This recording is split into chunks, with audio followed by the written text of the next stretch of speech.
आणि हो रे हो हो खासदार बजरंग एका तासातच सीआयडीला तपास दिलाय. काय वाकडं करायचं ते वाकडं करून दे. माझे भावनिक नातं आहे आणि म्हणून विलासची आई माझी आई आहे. 2 दिवस ही आई माझ्या घरी होती, माझ्या ऑफिसला होती. आणि हो रे हो हो खासदार बजरंग एका तासातच सीआयडीला तपास दिलाय. काय वाकडं करायचं ते वाकडं करून दे. हो ही गोष्ट सत्य आहे, कारण त्या पत्रामध्ये तेवढा दम होता. दम लगता बे बजरंग, दम लगता. भावांनो, ही माझी बहीण, तिच्या आयुष्यासमोर किती मोठ्या जीवन आहे. कसं कंठायचंय हे वडील, त्यांच्या समोर कसं जीवन आहे.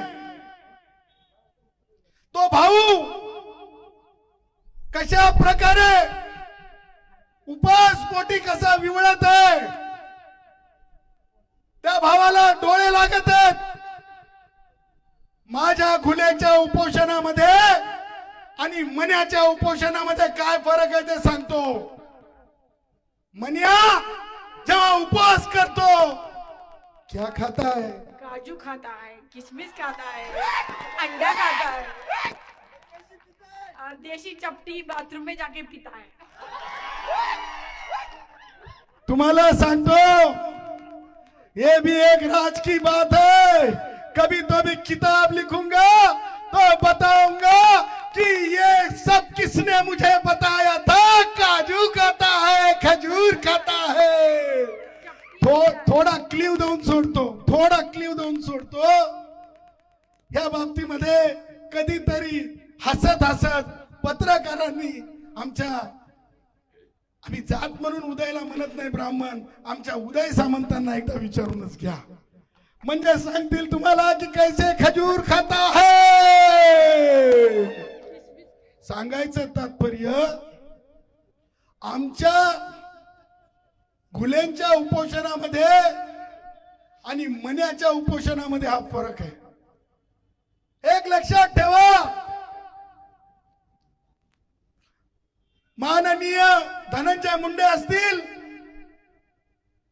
माननीय पंकजाताई मुंडे असतील, माननीय बावनकुळे साहेब असतील, माननीय छगन भुजबळ साहेब असतील, हो हे आमचे नेतृत्व आहेत. ह्या नेतृत्वांना जसं माझ्या आईला, गुले आईला त्रास आहे, तसाच माझ्या नेतृत्वांना सुद्धा त्रास आहे. तुमच्यासाठी, आपल्यासाठी गुले हे नुसतं एक प्रकरण नसून हे अपप्रवृत्तींना छडी घेऊन नीट करण्यासाठीचं प्रकरण आहे. हे लक्षात ठेवा, डोक्यात ठेवा.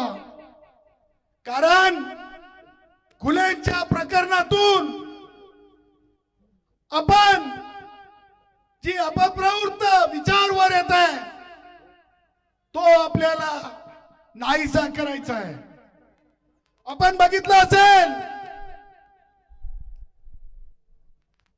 ज्या प्रकारे आईला अपमानित करून बोलणारा, तुलना कशी होणार नाही, तुलना होणार. मगाशी कुणीतरी म्हणलं तुलना होऊ शकत नाही, तुलना होणार.